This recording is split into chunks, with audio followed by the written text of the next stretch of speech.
Hello. আমাদের topic হচ্ছে software development life cycle, অর্থাৎ এসডিএলসি। আমরা যদি একটা রিয়েল লাইফ কেস সিনারিও ধরি, লেটস আমরা একটা উবার অথবা ফুড পান্ডা টাইপের অ্যাপস বানাবো। তো আমি কি শুরুতেই এখন কোডিং করব, নাকি আমি ডেটা কালেক্ট করবো বিভিন্ন রেস্টুরেন্টের, অথবা ইউজারের ডেটা কালেক্ট করব? আমি কি ব্লাইন্ডলি বানানো শুরু করে দেব, নাকি আমার একটা পাথওয়ে লাগবে, অর্থাৎ একটা স্ট্রাকচার ফ্রেমওয়ার্ক লাগবে, যেটার মাধ্যমে যেটা ফলো করে আমি প্রোডাক্টটা, অর্থাৎ ইনিশিয়াল আইডিয়া বা প্রোডাক্ট বানানোর শুরু থেকে এবং লঞ্চ করা পর্যন্ত, এবং লঞ্চ করার পরেও যখন আমি মেনটেনেন্সও তো করা লাগবে, পুরো একটা প্রসেস। অর্থাৎ আমি কি কোনটার পরে কোনটা করবো, আমার একটা স্ট্রাকচার ফ্রেমওয়ার্ক লাগবে একটা সফটওয়্যার দাঁড়া করানোর জন্য।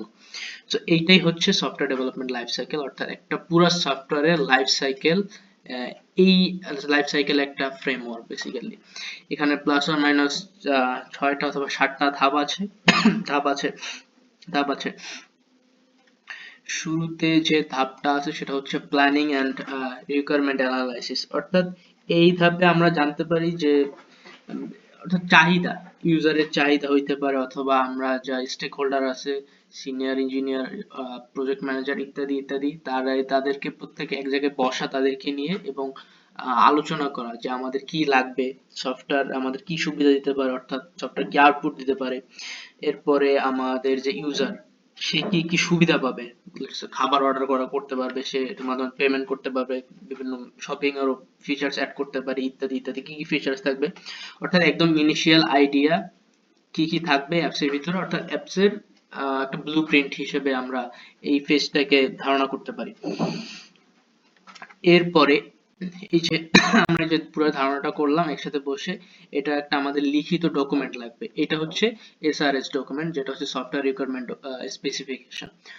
আচ্ছা, একটা জিনিস যেটা হচ্ছে কস্টিং, আমার কতটুকু কস্ট লাগতে পারে সফটওয়্যার ডেভেলপ করার সময়, সেটাও একটা ধারণা প্ল্যানিং এন্ড রিকোয়ারমেন্ট ফেজে করা হয়।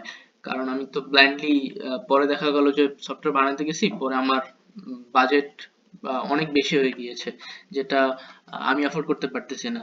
So that's the problem. So শুরুতে অ্যানালাইজিং ফেজে কতটুকু কস্টিং হইতে পারে, সেটাও একটা আই থিঙ্ক ইম্পর্টেন্ট বিষয়। এরপরে ডিজাইনিং আর্কিটেকচার, অর্থাৎ এই ফেজে সফটওয়্যারটা কিভাবে কাজ করবে সেইটা নিয়ে আমাদের এই ফেজটা। লেটস আমরা যেহেতু ফুড পান্ডার এক্সাম্পল ধরছি, এই ফেজে আমরা দেখব যে হাই লেভেল, এই ফেজটা মূলত দুইটা সাব ক্যাটাগরিতে ভাগ করা হয়েছে, যেটা হচ্ছে হাই লেভেল ডিজাইন, এইচএলডি, এবং লো লেভেল ডিজাইন।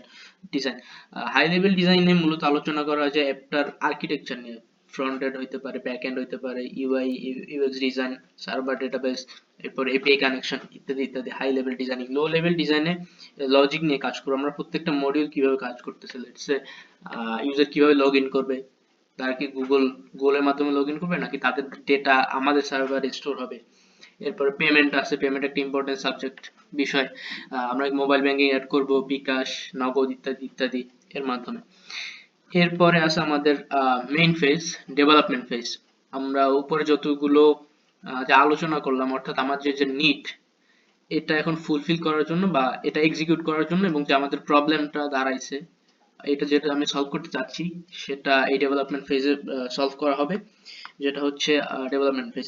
এই ফেজে মূলত ডেভেলপাররাই কাজ করে, এবং এই ফেজে ইউআই তৈরি করব আমরা, যেগুলো আমরা বললাম, সার্ভার ক্রিয়েট করা হবে, কিভাবে এপিআই কাজ করবে, ইত্যাদি ইত্যাদি, সবগুলো কানেক্ট করা হবে, ডেটাবেস কানেক্ট করা হবে। এই ফেজেই ছোট ছোট কোড রিভিউ করা হবে, ইউনিট টেস্ট করা হবে, অর্থাৎ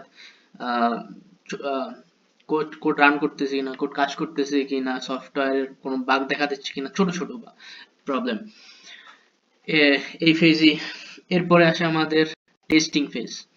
টেস্টিং ফেজ মূলত আমরা যেহেতু সফটওয়্যারটা লঞ্চ করব, সফটওয়্যার অলরেডি বানানো শেষ আমাদের, যেটা হচ্ছে ডেভেলপমেন্ট ফেজই বানানো শেষ। এরপরে সফটওয়্যারটা যেহেতু লঞ্চ করব, লঞ্চ করার আগে আমাদের বিভিন্ন বাগ এপিয়ার করতে পারে, বাগ দেখা দিতে পারে, কোনো বাগ আছে কিনা, কোনো প্রবলেম আছে কিনা, কোনো ইস্যুস আছে কিনা, এগুলো টেস্টিং ফেজে রাখা হয়।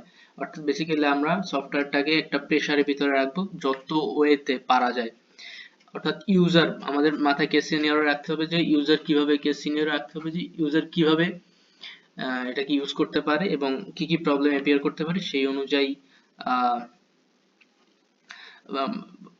বাগ ফাইন্ড করা এবং সেটা সলভ করা ট্রাই করা। বেসিক্যালি আমাদের মেইন গোলই হচ্ছে এখানে বাগ ফাইন্ড করা।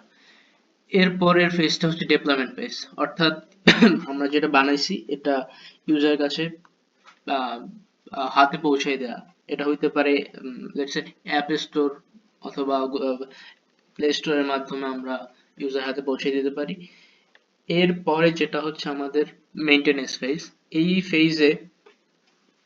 ফেজে মূলত আমরা দেখব, যেহেতু আমরা অলরেডি বানাই ফেলছি এবং ডিপ্লয় করে ফেলছি, এরপরে ডেফিনেটলি বাগ এপিয়ার হইতেই পারে। বিভিন্ন ইউজার বিভিন্নভাবে ট্রাই ইউজ করে, সেক্ষেত্রে অ্যাপ ক্র্যাশ করতে পারে, ইত্যাদি প্রবলেম এপিয়ার করতে পারে। So, এইটা প্রতিদিন রেগুলারলি সলভ করা, এরপর নতুন আপগ্রেড আনা, প্যাচ আপগ্রেড আনা, এরপর পারফরমেন্স কিভাবে এনহ্যান্স করা যায় সেটা দেখা, সিকিউরিটি কিভাবে আপডেট করা যায় সেটা দেখা। Thank you.